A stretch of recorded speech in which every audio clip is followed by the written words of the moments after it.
बाप नहीं जाता कमाने को, पीती हूँ हसरत मिटाने को और गम भुलाने को। नया साल मुबारक हो डियर, बोलो हैप्पी न्यू ईयर। नहीं डैड।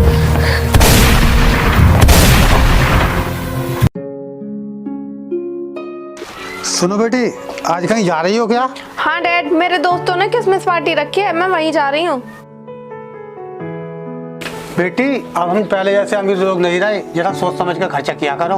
डैड, मैंने कब फालतू खर्चा किया है? और आपको पता है आजकल की लड़कियां कितना खर्च करती हैं? अगर पार्लर में चली जाए ना तो 10-5 हजार रुपए तो मिनटों में उड़ा देती हैं। बेटा, बीमार बाप को छोड़कर तू पार्टी में जा रही है, वहाँ पर जाकर बेकार का ही खर्चा होगा। और डैड, आपकी बीमारी में जो पैसे उड़ते रहते हैं उसका क्या? ठीक है बेटी, मैं जानता हूँ तू बिना जाए तो मानेगी नहीं। ये लो बेटा, लौटते वक्त मेरी दवाई लेते आना और बाकी के पैसे तू रख लेना। डैड, आपने मुझे इतनी भारी रकम नहीं दी है, जो आपकी दवा भी आ जाएगी और मेरे लिए भी बच जाएंगे। बेटी, तू तो जानती है कि इस घर में मैं ही कमाने वाला हूँ और मैं ही इस खाट पर बीमार पड़ा हूँ। ठीक है, मैं एडजस्ट कर लूंगी।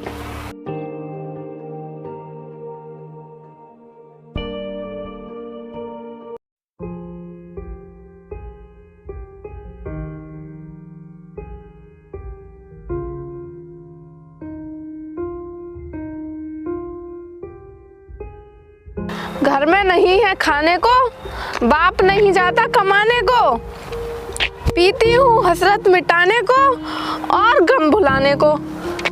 बोलो हैप्पी न्यू ईयर डियर।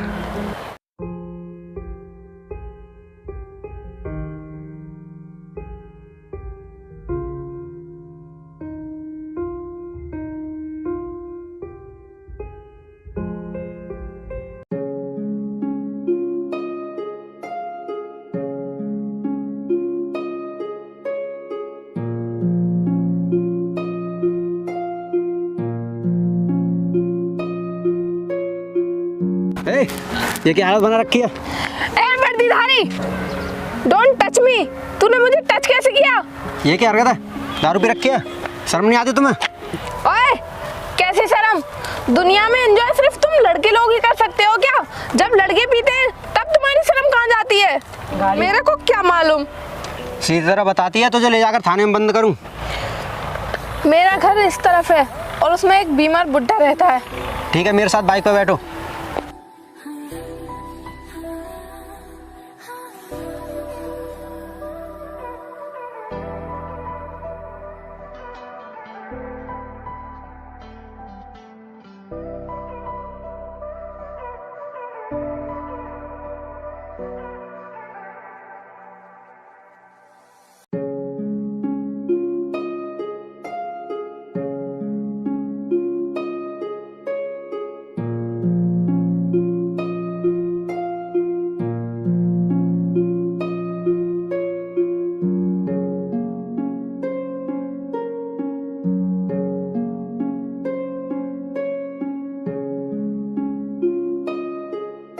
क्या हुआ?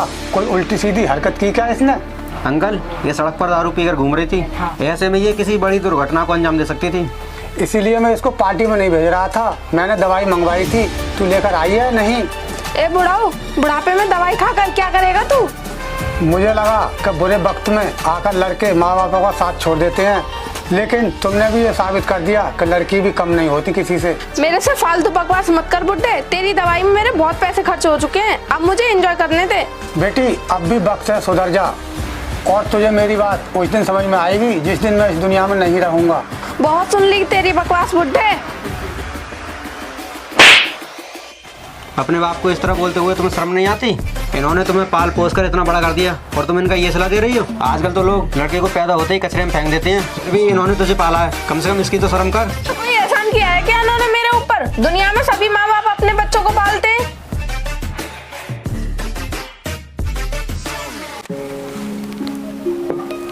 बेटे, इस वक्त हमारी कोई बात इसकी समझ में नहीं आएगी, रहने दो, एक दिन इसको खुदा कल आ जाएगी। ठीक है अंकल, मैं चलता हूँ।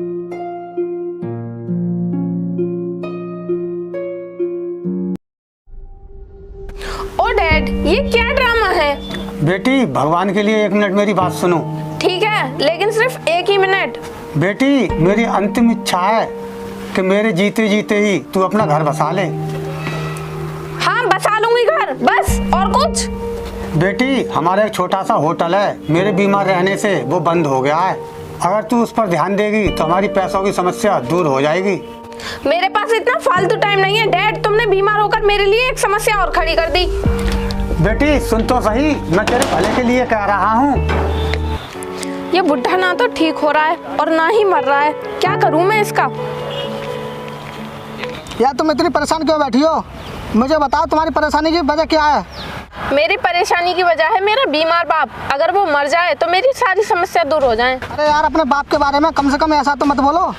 अरे यार, वो बुढ़ा बोलता है कि मैं उसका रेस्टोरेंट संभालूं और शादी करके अपना घर बसा लूं। चलो तो मैं तैयार हूँ तुमसे शादी करने के लिए। तुम्हारा रेस्टोरेंट भी मैं संभाल लूंगा। क्या तुम सच बोल रहे हो? मैंने कभी तुमसे झूठ बोला है? ठीक है तो चलो, लेकिन उससे पहले हमें परमिशन लेनी होगी। कैसी परमिशन? तुम चिंता मत करो, मैं कागज तैयार करवा लूंगा। तुम उन कागजों पर साइन करवा देना। ठीक है तो फिर चलो।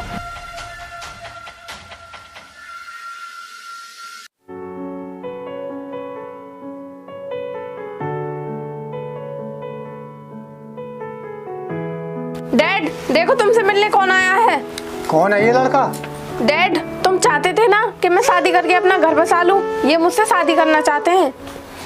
ये तो बहुत अच्छी बात है बेटी। और डैड, ये हमारा रेस्टोरेंट भी संभालना चाहते हैं। अच्छा, ये तो और भी खुशी की बात है बेटी। लेकिन अंकल, पहले आपको इन कागजों पर साइन करने होंगे। ये कैसे कागज है बेटा? आपका रेस्टोरेंट फिर से चलाना चाहता हूँ। अंकल, ये आपके रेस्टोरेंट के कागज हैं। रेस्टोरेंट चलने के बाद कहीं आप मुझे बाहर ना कर दें, इसलिए मैं ये एग्रीमेंट कराना चाहता हूँ। ये आप कैसी बातें कर रहे हो बेटा? एक तो तुमने मुझ पर इतना बड़ा एहसान किया है, अगर तुम एग्रीमेंट साइन नहीं कराओगे मैं फिर भी तुम्हें बाहर नहीं निकाल सकता। लेकिन अंकल, मैं फिर भी अपनी सेफ्टी के लिए करना चाहता हूँ। ठीक है बेटे, कहाँ करने हैं साइन? यहाँ करने हैं साइन।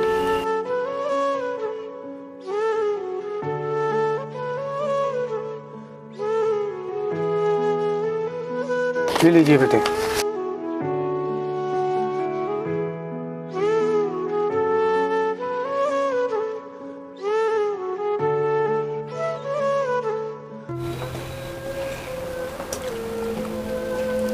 बेटे तुम यहाँ कैसे?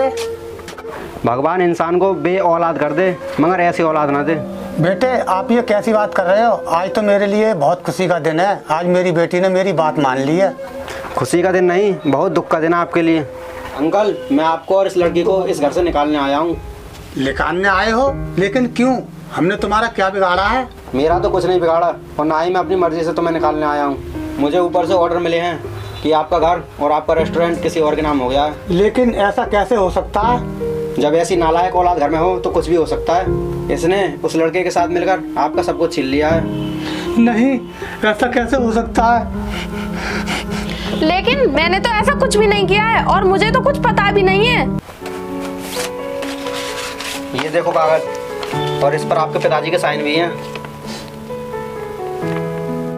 और उस लड़के ने पुलिस से अपील की है वो इस घर को और रेस्टोरेंट को खाली करवा कर उसका कब्जा करवाए। धोखा, बहुत बड़ा धोखा किया है उसने मेरे साथ। लेकिन अब बेटी का क्या होगा और कौन इससे शादी करेगा? कैसे जिएगी ये? जिससे आपकी कोई परवाह नहीं, आप उसकी चिंता क्यों कर रहे हो? सचमुच पिताजी, मुझे कुछ भी नहीं पता। एक तरफ तेरा बीमार बाप जो रात दिन तेरी चिंता करता है, इनसे ज्यादा तुझे उस लड़के पर भरोसा था। ये उसी का परिणाम है।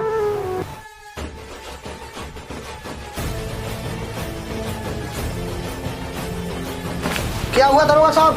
ये बुड्ढा घर खाली करने के लिए राजी हुआ नहीं? क्योंकि मैं जानता हूँ ये बुड्ढा राजी से घर खाली नहीं करेगा। जब हमने तुमसे वादा किया इस घर को खाली करवाने की, तो अपने इन आदमियों के साथ हथियार लेकर आने की क्या जरूरत थी?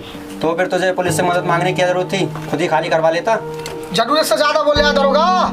तुमने ये सही नहीं किया है मेरे साथ। तुम तो मुझसे प्यार करते थे ना? प्यार वो भी तुझसे? ये तो मैंने अपने जाल में फंसाया था। तू अपने बाप की नहीं हुई तो मेरी क्या होगी? तुझे मासूम लड़कियों को अपने जाल में फंसाने का बहुत शौक है ना? क्यों, तुझे मेरे शौक से कोई दिक्कत है? अरे दरोगा को उड़ा दो। अरे ये क्या कर रहे हो तुम? तू ये घर राजी से खाली करती है, मार दो गोली। मैं अपने जीते ही ये घर कभी खाली नहीं करूंगी। मैं आखिरी बार बोल रहा हूँ। मैंने बोल दिया ना, मेरे जीते जी मुझे इस घर से कोई नहीं निकाल सकता। नहीं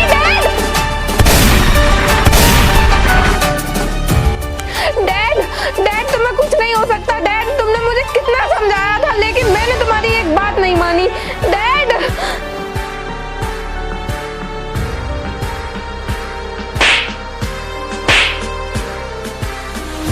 नहीं, इन्हें मत फाड़ो, ये असली कागज है। अब तेरे पास कोई सबूत नहीं है कि ये घर और रेस्टोरेंट तुम्हारा है।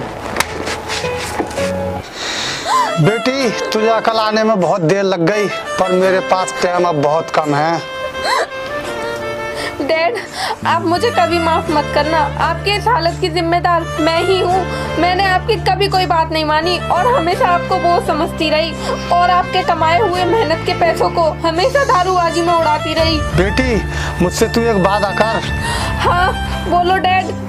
कल नया साल है और तू इस साल से दारू नहीं पिएगी, केवल अपने काम पर ध्यान देगी। मैं वादा करती हूँ डैड, कल नए साल से मैं अपनी पुरानी सभी आदतों को छोड़ दूंगी और एक नए जीवन की शुरुआत करूंगी। मुझसे किए हुए वादों को निभाना जरूर, क्योंकि मैं जानता हूँ अगर तू इन बुरी आदतों को छोड़ देगी तो एक कामयाब इंसान बन सकती है। जी डैड आप चिंता मत करो, मैं इस वादे को जरूर निभाऊंगी। आने वाला नया साल तुम्हारे जीवन में खुशियाँ लाए, क्योंकि मेरा नया साल नहीं अंतिम साल है आज।